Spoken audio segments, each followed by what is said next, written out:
boys playing on the street, gonna be a big man someday. You got mud on your face, a big disgrace, a kicking your can all over the place.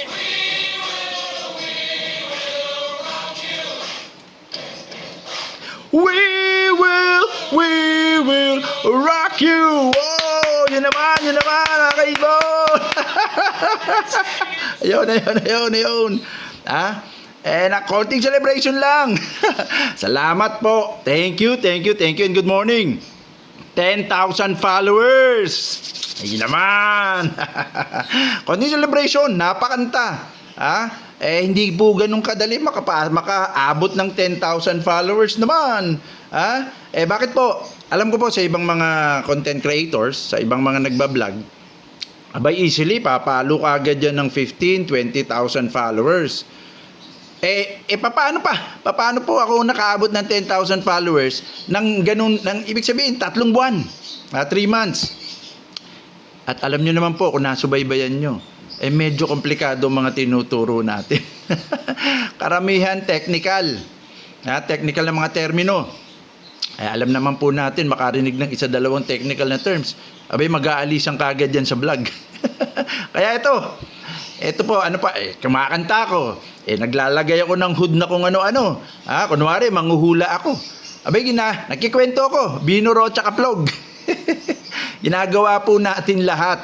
Hina-hype natin para lang po makakuha ng mga views. At hindi lang dahil gusto ko makakuha ng views. Yung views na po na yan, napakahalaga para sa buong Pilipinas. Dahil color genetics po ang ating ipinapaabot.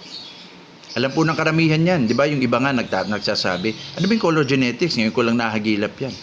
Kasi medyo mahirap po talaga. Kaya gusto ko namang i-celebrate. I-celebrate natin ngayon yung 10,000 followers na umabot na tayo. Teka. Magpapasalamat tayo. Eto. Ayun.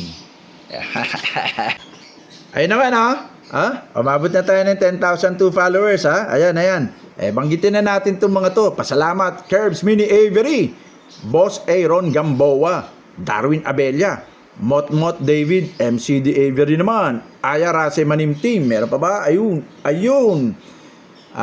Marami po ito. Ito lang yung lumagpas na tayo ng 10,000 followers, Gerson Soli San Pedro, Eric Miliando, Gab Sanchez Mendoza, Stan Mercado, Elmer M. Cinca, Kiro Garcia, Richard Salazar, York Foster Jr. Ayun mga kaibigan, marami pa yun. Siyempre, hindi natin mababasa. Ayun lang po yung mga bagong followers na lumagpas ng 10,000. At dahil dyan, celebrate naman natin yan, di ba? Magkakaroon tayo. Yung mga nabanggit nating mga followers. Halika. Ayun, Pinoy breakfast, na Anli. Ang celebration natin mga kaibon. Anli Pinoy breakfast. Meron tayong biskotso. Oops, suman. Sabayan mo ng palabok. Ayun. Gusto nyo ng hot pandesal, meron. Boiled egg naman. Mga prutas. Abay, Anli tayo ngayon, Anli. ayun. Blendy stick, Joya Chenza Savory. Kaibon. Pasensya na kung medyo nagkatahan tayo at nagkatuwaan. Ako hindi ko in-expect na abot ng 10,000 followers within 3 months. At naalala ko lang mga kaibon, isa sa mga gauge natin o isa sa mga standard ko kung talagang nakukuha na po yung mga itinuturo natin, yung mga nilinaw natin nung mga nakaraan, tinitingnan ko yung mga bagong post tulad po nung mga yung unang-una natin dominant nga ba ang green? Ayun naman. Bago po natin ipinost yun, mayat maya, kayo din po siguro nakakabasa o napansin nyo, mayat maya lagi pa rin may mga postings na nagsasabi kasi dominant ang green. Dominant po ang green sa ganito, sa ganyan. Nilinaw po natin iyon. Hindi po dominant ang green. Doon nga po, kung mababalikan nyo, yun yung unang-unang vlog natin. Nagsusulat na po tayo matagal na, 7-8 years ago. Nagsusulat na tayo ng mga articles. Pero ito yung vlog natin sa video, February 23 yun. So almost 3 months. Lagpas pa lang ng konti. 3 months lang. So ngayon, tinitingnan ko kung meron pa rin bang nagbabanggit kung dominant nga ba ang green. Unang-una, hindi ginagamit ang salitang dominant Ginagamit lang pala ang mga dominant recessive o yung mode of inheritance sa mga mutation. Hindi naman po kasi mutation ng green. Okay? Bilang patunay kagad, tingnan nyo po yung listahan. Listahan ni Dirk Van den Abil, listahan din ng mga ibang mga, sabihin natin mga international ornithologist, yung mga color geneticist, wala po kayo makikita nakalista na green sa mga mutation kasi hindi po siya mutation. Anyway, balikan nyo na lang po yung mga yung mga nakaraan at yung mga pinaliwanag din natin yung mutation. So, in a way, napapansin po natin na hindi na po nauulit ngayon yan. So, nafe-feel ko po, effective yata ang ating mga vlog kasi yung pagkatapos natin linawin yun, halos wala na ako nahagilap na nagsasabing dominant ng green.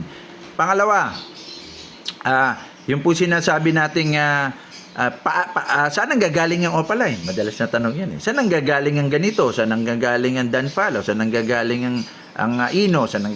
Ayan, naririnig natin yan. So, iniisip po ng karamihan noon at sa comments, tsaka sa mga postings, baka po na itatawid. Na itatawid from Alps 1 o Rosicolis papunta naman sa Eyring Group, Fisher, Personata, etc.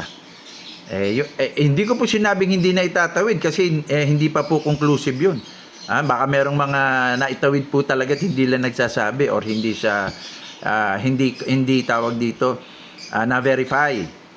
Pero hindi na po natin kailangan gawin yun kasi naglinaw tayo nung 1 o 2 vlog po yan nung mga almost February pa yata yun. Sinasabi po natin na ang lahat po ng mga parrots, they share the same genes, halos easily 98% pataas.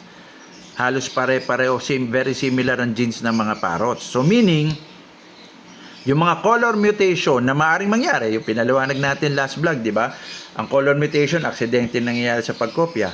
So meaning, dahil halos pare-pareho sila ng genes o ng DNA, ang mga parrots, no? Nangyayari po na ang ino, nakikita nyo rin po sa iba't ibang parrots. Ganon din po ang blue. Ganon din po ang pine. Yan yung mga nakikita nyo. Ganon din po ang opaline. So, hindi nyo na po kailangang itawid. Susulput at susulput yan. Hindi nyo na kailangan magpabuknoy. Di ba? Alam nyo yung mga kwento ang buknoy. So, di ba nakakatawa naman kung sasabihin yung, teka, bakit nagkaroon ng ino sa Indian ringneck? Bakit nagkaroon ng ino sa kakatail? O ano yun? Pinagkasta-kasta nyo, pinaris nyo sa lovebirds? Di ba nakakatawa? Bakit nagkaroon ng blue sa Badgerigar? Pinaris mo yung Badgerigar sa lovebirds? Di ba nakakatawa na nga? Kasi nga po, hindi naman kailangan. Maghintay lang po kayo. Yung mga mutation, yung mga color mutation na nangyari sa ibang species, mangyayari sa lovebirds. Yung mga nangyari sa lovebirds, mangyayari sa ibang kakatail man yan, budgie, Indian ringneck man yan. So kasi nga pare-pareho ng DNA. Yung paglilinaw na yon, napansin ko halos wala na ring nagtatanong o halos walang nag-iisip o nagka-clarify na. Siguro galing sa Rosicolis tong opaline, galing sa Alps 1 siguro tong cinnamon, maganon, galing sa Alps 1 siguro tong pallid na naitawid sa fishery. Wala nang masyadong ganon. Kasi yung mga ganong patunay na nafe-feel ko kahit papaano po effective yung ating mga vlogs. Kaya nagpapasalamat po ako sa inyo at nag-celebrate tayo ng kantahan. Ayun lang po mga kaibon. Salamat. Alam kong hindi ganun kadali makaabot ng 10,000 followers sa ganitong napaka-technical na mga discussion or mga topic. Pero nandyan pa rin kayo. Kaya naman, hindi rin ako titigil. Lahat po ng mga tanong nyo, lahat ng mga clarification nyo, pipilitin nating masagot. Kung hindi man natin masagot, pagtulungan nating i-research, di ba? Hindi naman lahat yan nasasagot. Ayun nga, di ba? Maraming salamat po! Hasta la vista!